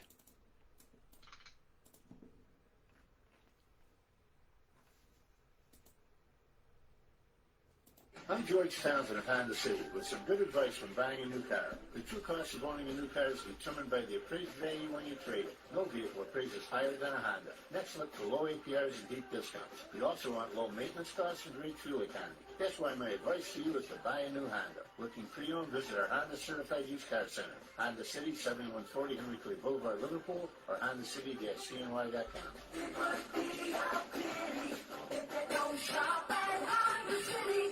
This is Jimmer Sikowski, owner-operator of Chick-fil-A Cicero, 7916 Brewerton Road in Cicero, right in front of the Home Depot. I had a deep feeling that God wanted me to do something bigger with my life and to help people, help others. I kept putting Chick-fil-A in my life, and I realized as I was going through the franchise selection process that positively impacted the lives of others was really core to what we do here at Chick-fil-A. First of all, it starts with the food. The food is brought in fresh daily. We bring in local produce. We prepare it to order in the kitchen. We hand bread our chicken. We hand spit our milkshakes. It's great food. It doesn't taste like fast food. I think the second thing is the way people feel when they come in a Chick-fil-A restaurant is different. We try to treat people with intentional kindness here, which is very different, deeper than good customer service. And so I think it feels remarkable for most people to come in a Chick-fil-A restaurant. And then lastly, the impact that we try to have in the community is very different. It's a big part of the expectation of every operator of a Chick-fil-A restaurant is that they're actively engaged in their community, they're a leader in the community, and they're making a difference. When they realize that what we're striving to do is to shine a little light in their life, that's a very, very different experience than you will have at any other quick service restaurant. And it's that remarkable experience that I think people will emotionally connect with.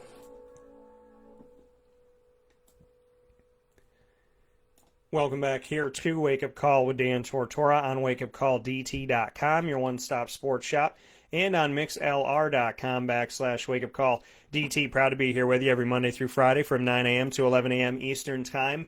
And on Wednesdays, inside of the Fantasy Football Power Hour, we tend to go over almost every single Wednesday. So we give you extra on Wednesdays, which is usually we give you extra every single day, but definitely on Wednesdays here with Mike Sofka of Hall of Fame FantasyFootball.com. So happy to have you here inside of the Fantasy Football Power Hour, which always becomes the hours, as I was just talking about.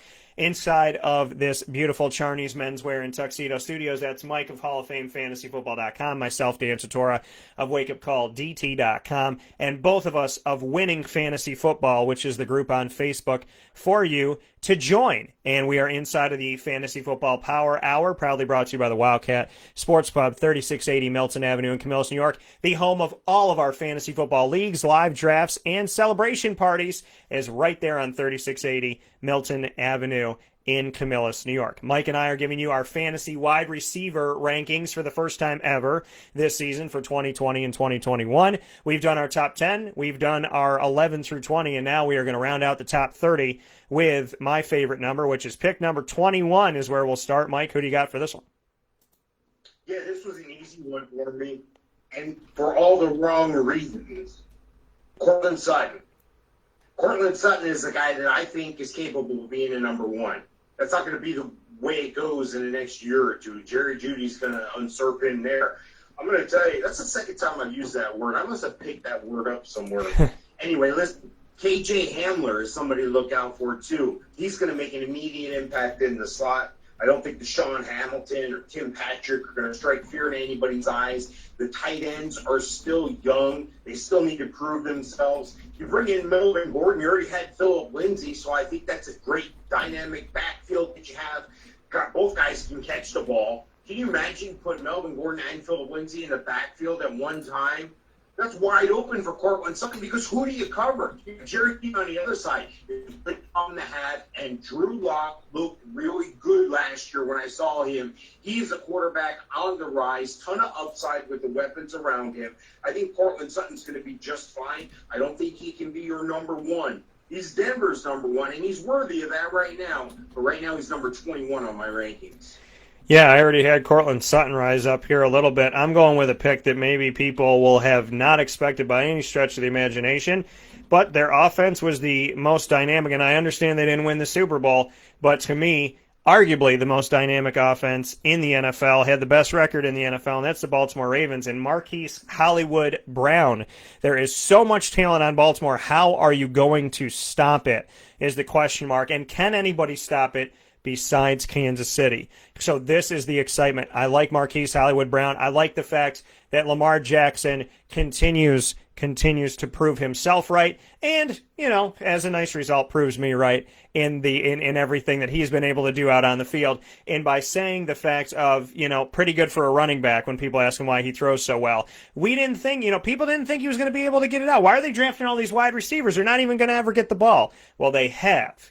And Marquise Hollywood Brown has led the charge. That's why Mark Andrews is going to rise up my tight end list. So I'm putting him at number 21 because he's a sneaky pick. You can consider him a sleeper because maybe some people will forget about him, but I will not. And I think that he deserves to be here above other players, even some other players that we've spoken about already, because I like what he can do. I like the offense. I like the quarterback. And I love the fact that when somebody goes, you drafted Marquise and I laughed at you, and then you beat me week 2, and I'm just going to be sitting there like this. I'm not going to say nothing. That's football, baby. So Marquise, give me the smirk, the reasons to smile. I know he will. I'm just going to sit there and go, Marquise Hollywood Brown.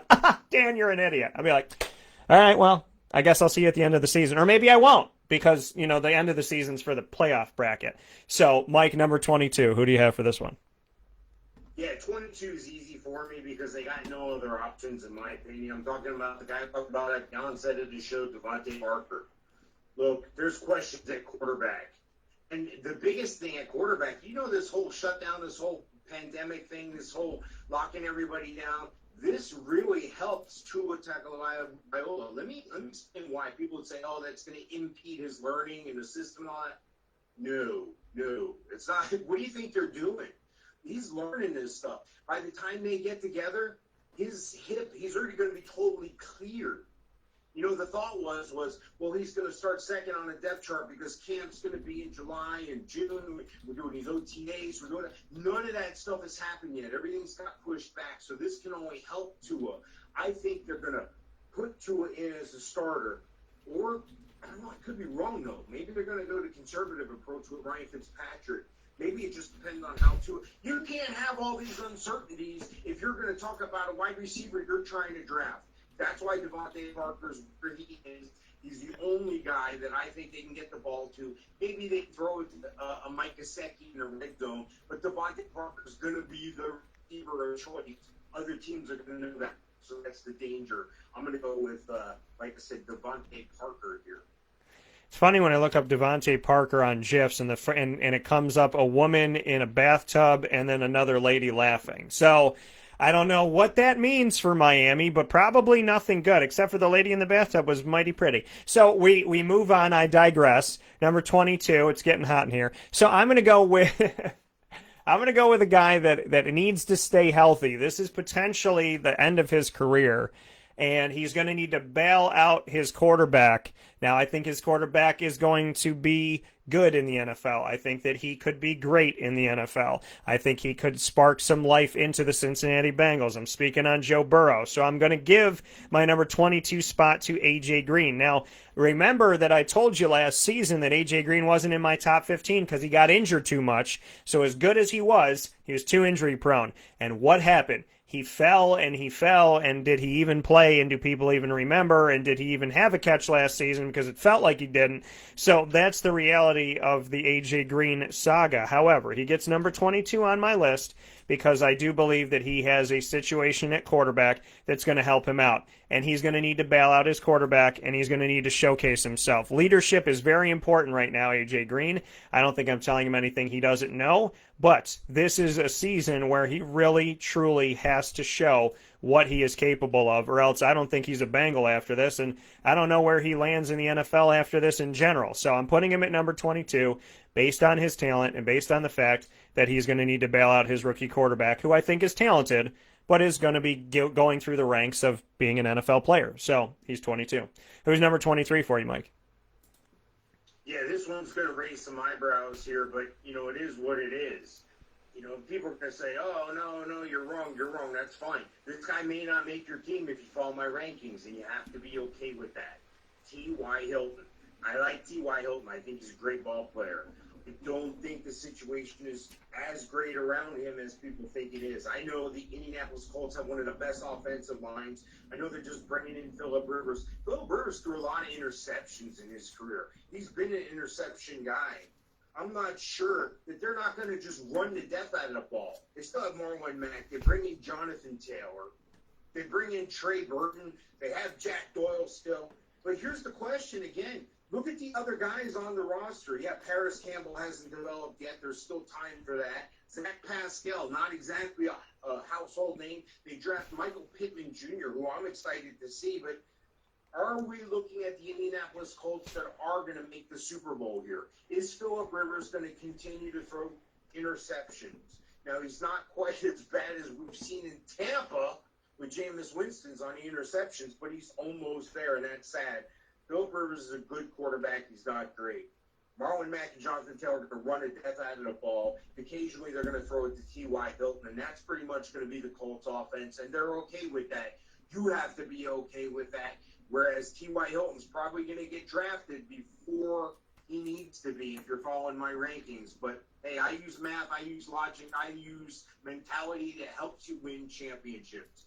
T.Y. Hilton is right there.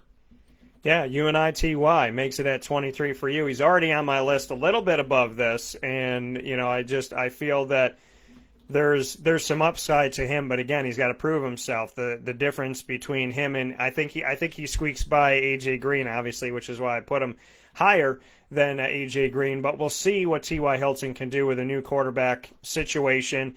And if he's going to be able to, bring back that feel. I mean, remember the Colts and what they had and how they were just going from number one to number one and down the line. And since then, it was supposed to be T.Y. was going to take the reins, but it's been kind of quiet over there. So we'll see what he has to do from here, but hopefully things will get better. I'm putting my number 23, somebody that Mike had already spoken about, and that is Robert Woods. I think it's, again, Jared Goff, what is he going to do? And what is what's the running game going to look like? Is it, is Darrell Henderson going to have some opportunities? Is Cam Akers going to take it over? Are they going to share it? I would imagine that they will. But that's going to be a big part of this and how this offense runs with Jared Goff, because I'm still not sold on the former number one pick that he is that quarterback that I can really lean on and rely on. I like Cooper Kupp's talent. I like Robert Woods' talent, but this 1-2 punch, is different than Chris Evans and Chris Godwin and Mike Evans together and what they can do. And it's a different situation because they don't have a quarterback like a Tom Brady. So I think that they could be a really good tandem, but I'm still not sold on their situation that they have. So I'm going to put Robert Woods here. I think he definitely resurrected his career by going to the Rams. Nothing was happening in Buffalo, so I'm happy that he has this opportunity. I put him in my top 30 because of the fact that he can be a points machine and he can really help you out. And I'm going to put him above other players because I think that he has a better chance of giving you some upside rather than a letdown. So I will have him squeak by some other people that are arguably number ones out there when he's a number two, because I think he can become a number one. And I think that he's proven himself more, in my opinion, than some of the other guys that I will be mentioning. Who's number 24 for you, Mike?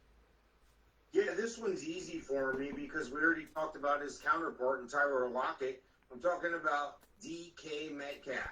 Now, Tyler Lockett is, where did I have him? I had him at 20, and DK Metcalf is 24. That's not bad.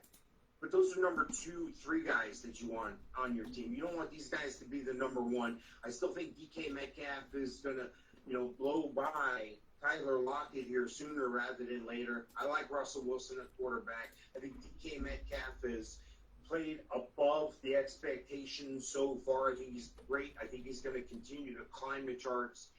Just not as much this year.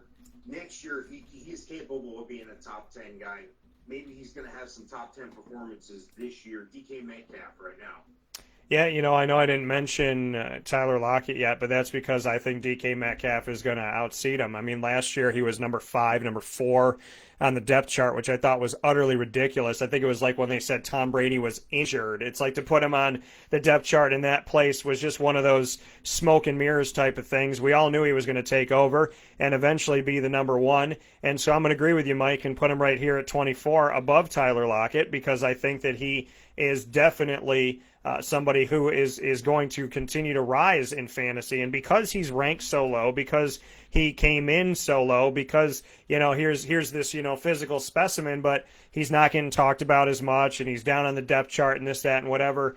It almost is a perfect position for him because he has the talent, but it's going to look on paper like he keeps rising from season to season. And maybe in year number 3 or 4, we have, you got him up on the top and whatnot. But DK Metcalf, I think, is a great situation for Russell Wilson, very high-paid quarterback in the NFL. And to have a guy who's this young and going into his sophomore season as a new weapon for you when you're a quarterback capable of winning a Super Bowl, I think is a great situation for the Seattle Seahawks. So, DK, you got to be at 24. This is really low, but people will forget about you. Mike and I will not.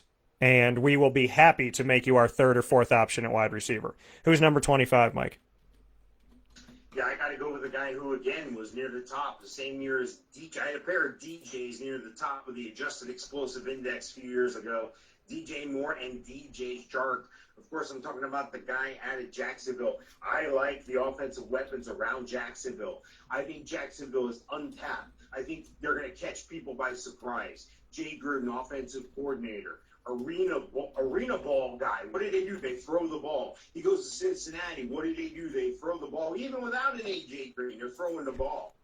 So I think Jacksonville is going to catch people off guard this year. Garner Mitchu, who's one of the leaders in the nation in passing in Washington State, he's capable. And we saw that baptism by fire last year with Garner Minshew. I like it. I think it's great for his development. I know there's people questioning, is he the guy? Well, we're going to find out. And you know what? I think he's going to be the guy. He seems to be a playmaker. Leonard Fournette, he's learning to catch the ball out of the backfield. Did well with that last year. D.D. Westbrook, LaVisca Chenault, Chris Coley. I just pray for that. I know his days are somewhat past him, but I think there's enough weapons around to make DJ Chark a household name by the end of the year. If you're in a league that rewards you for return yardage, should he continue to be the return guy in Jacksonville, that's a guy you want. Big-time playmaker out of LSU, DJ Chark. DJ Chark, You are my number. I got to get my glasses out here. What, 25. 25 on my rankings. My number 25 goes to a former Jaguar that Mike mentioned before, and that is Allen Robinson. He has fallen and dipped down this list because I have other quarterback situations that I think are better, or people that have proven themselves a little bit more. Allen Robinson, you make number 25. This is a play. I mean, I could maybe put him a little bit lower, in all honesty, because he hasn't proven anything to me. Mitch Trubisky, since he's gone to Chicago. Mitch Trubisky, I haven't seen much out of him. And Nick Foles, it's still a question mark what he can be, and it's a question mark what the Bears are going to have at quarterback and how they're going to split up time, and if they're going to split up time, or if Nick's just going to take over like I think he eventually will anyways. So, Allen, you did a great job. You're on my Jaguars wide receiver Mount Rushmore, but in Chicago, you got a lot of work to do, brother. So I'm putting you at number 25. I wouldn't be upset to have you out there, but I'd rather take a DK Metcalf and players. There's other guys, many guys, 25 guys on my list that I would pick above him, or 24 guys I would pick above him. So I think Allen Robinson is talented. He's got to stay healthy. That quarterback situation's got to change, but I haven't seen anything out of Chicago wide receivers in about 2 to 3 years, so that's why he falls on my list. Who do you have for number 26, Mike? Yeah, this was an easy one because every time last year I'm watching Red Zone, or every time I'm watching a game, they break in and they have an 8-yard touchdown pass to a guy. I think I'm hitting feedback. You okay there? Yeah, I can hear you fine. Okay. You're all good here.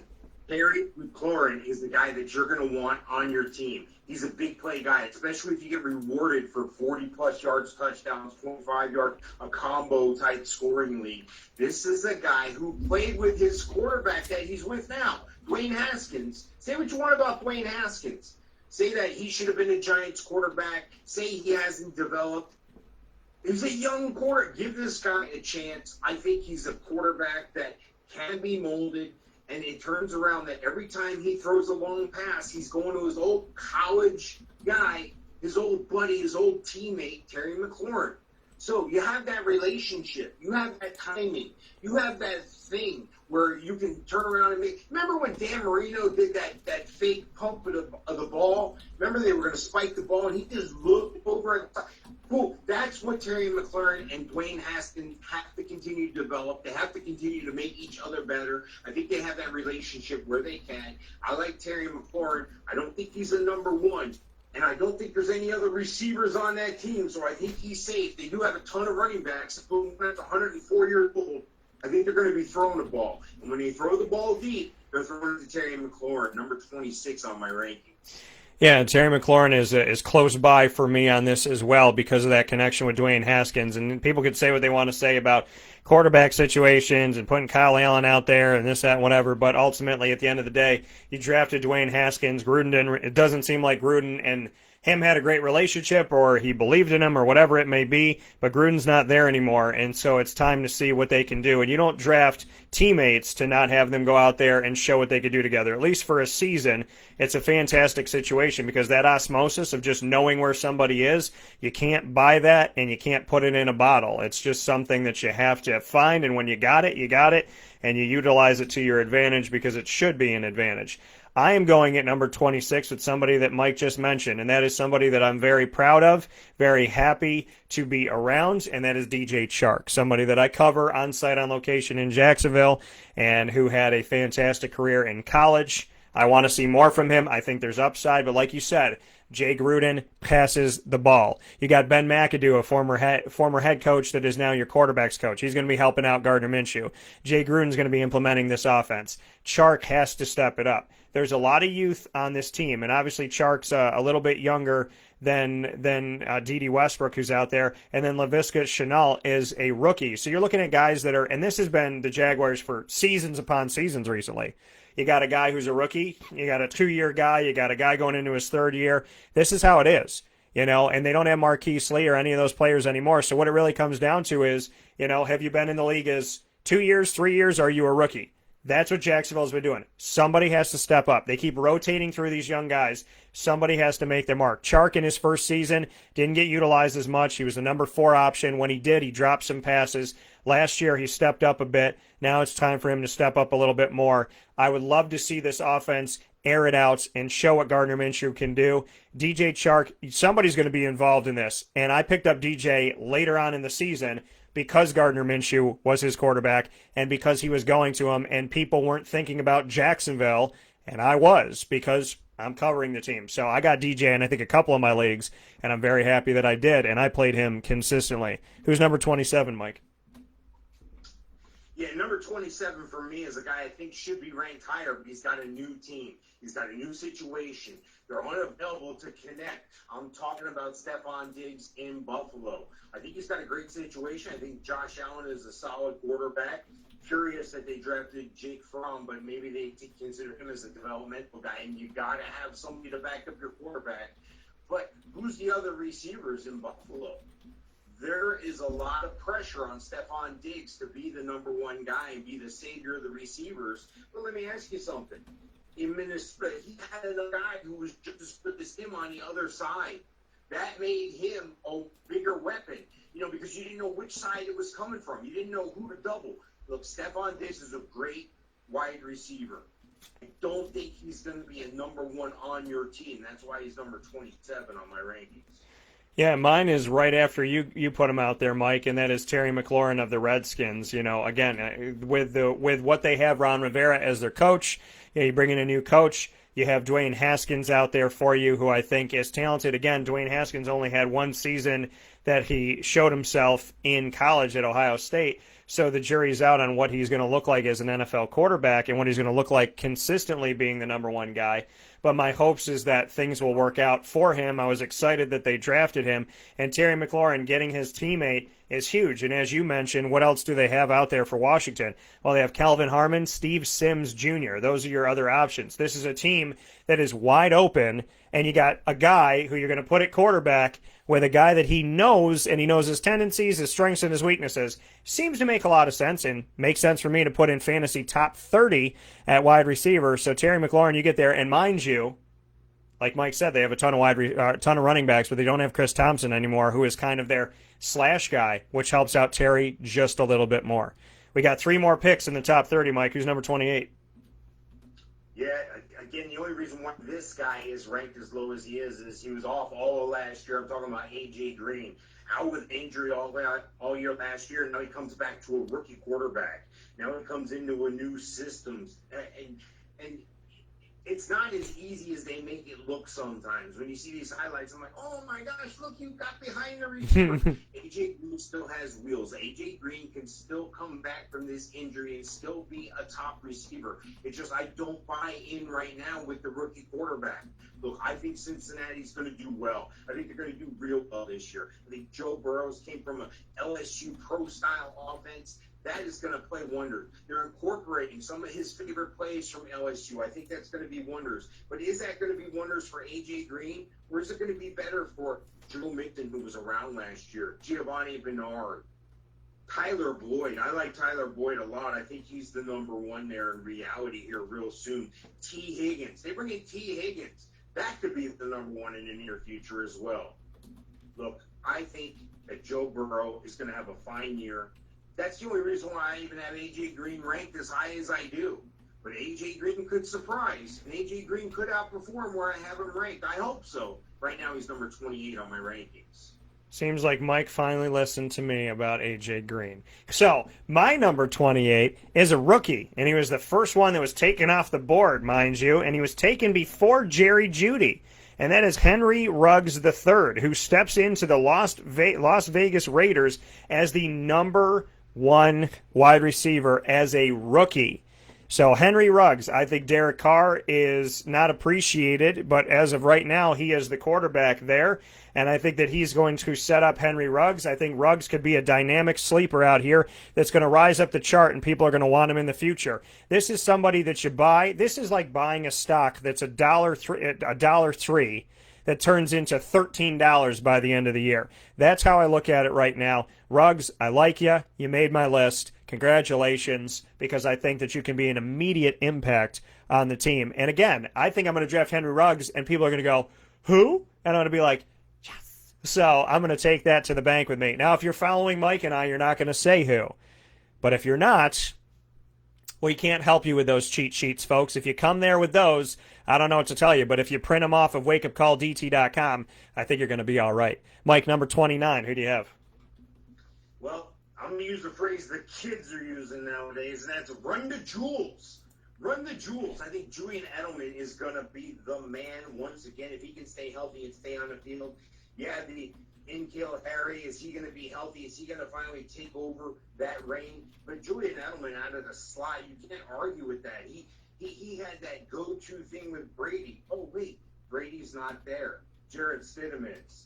So Belichick probably knows something we don't know. So I'm not going to totally discount anybody on New England. They still have West, Tony Michel, James White.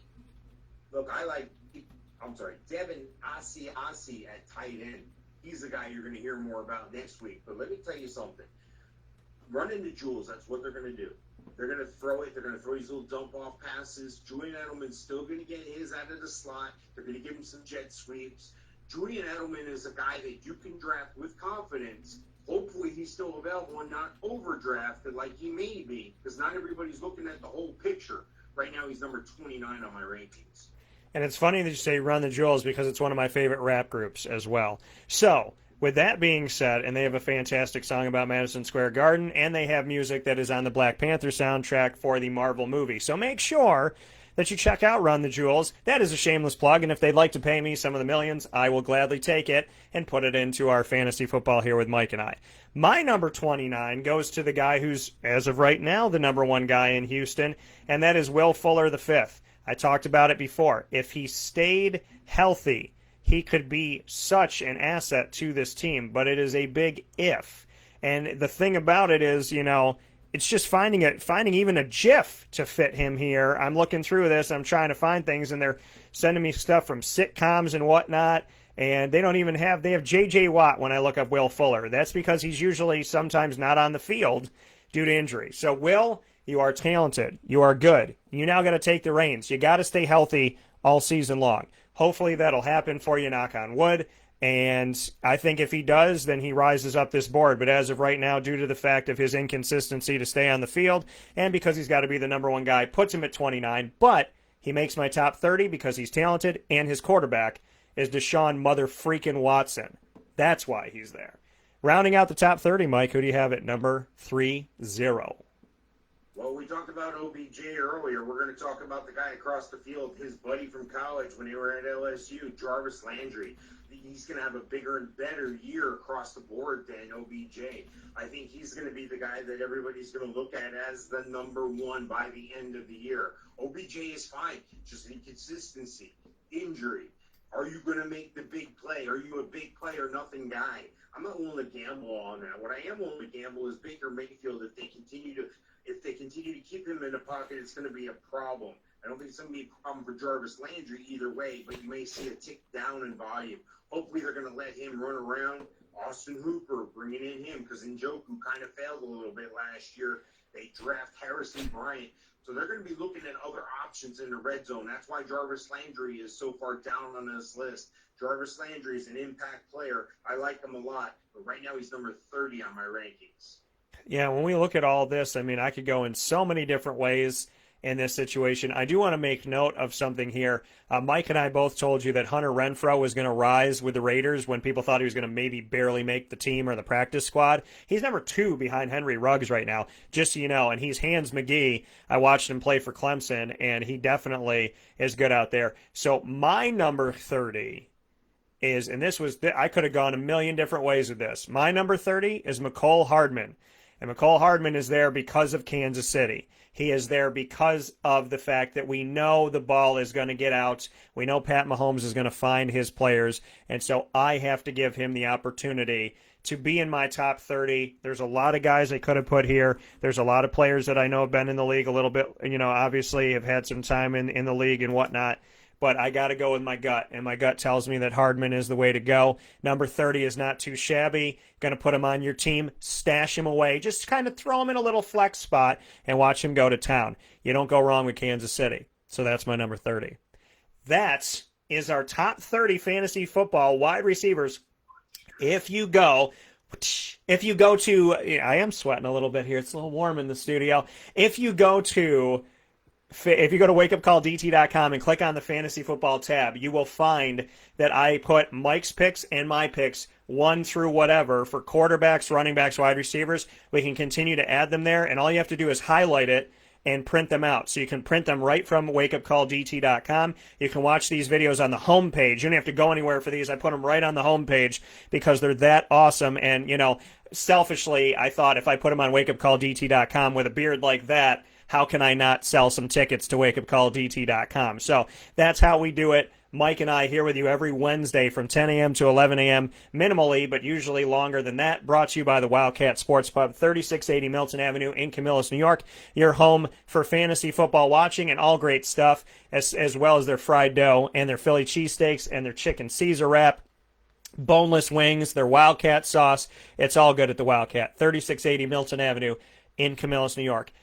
And just to let you know one more time, Hall of Fame FantasyFootball.com, myself, WakeUpCallDT.com, and both of us winning fantasy football on the Facebook. Join it today. Go into the search bar and type in winning fantasy football. For now, Mike and I, killing it as always, giving you our rankings. This video you can listen to, you can watch it, and you can print it out because it's on the fantasy football page of WakeUpCallDT.com, and it's right under the video. It says click here to see a written version of it. So it's all there, user-friendly. You have no excuses when you're drafting this season.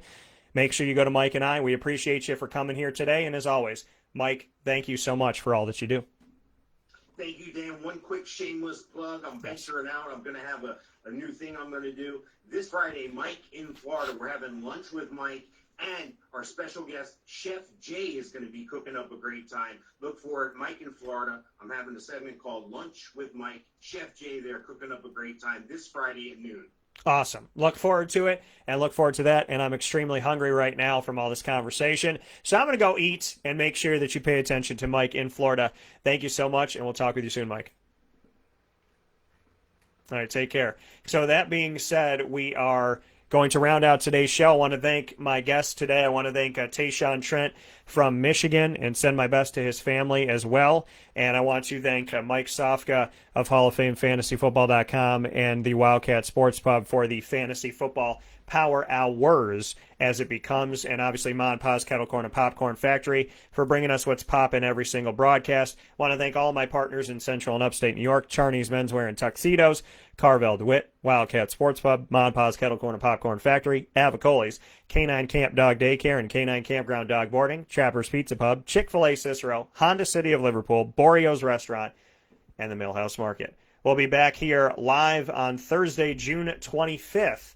And on Thursday, I'm very excited to say here on June 25th that we will be joined by Papa Joe, as we always are, every Thursday morning from 9 a.m. to 10 a.m. Eastern Time. Papa Joe will be joining us. And after Papa Joe joins us here on the broadcast, we will be joined by a good friend of mine, Adonis Amin Moore, who will have a great angle on everything going on in the world right now. And very much looking forward to talking with him about that. So make sure you stay tuned for Adonis Amin Moore and Papa Joe on tomorrow's broadcast. And once again, on this celebration day for my G-Mama, I love you. You're amazing. You have instilled so much in me, and I can only hope to find a woman that's half of you. But if God is God, she'll be every little bit of you. So I love you. Thank you for everything. Thank you for giving me the best mom in the world. And thank you all for tuning in. Find us on Facebook at WakeUpCallDT, Twitter at CallDT, and Instagram at WakeUpCall_DT. And, of course, all the time on WakeUpCallDT.com. Go to our Fantasy Football tab to catch up with Mike and I there, as well as on the homepage of WakeUpCallDT.com. And printable versions of our rankings for this fantasy football season are right there on the homepage, as well as on the Fantasy Football tab. So we thank you for that. And outside of that, as you always know, God bless. No stress. Do your best. I'll talk with you all soon.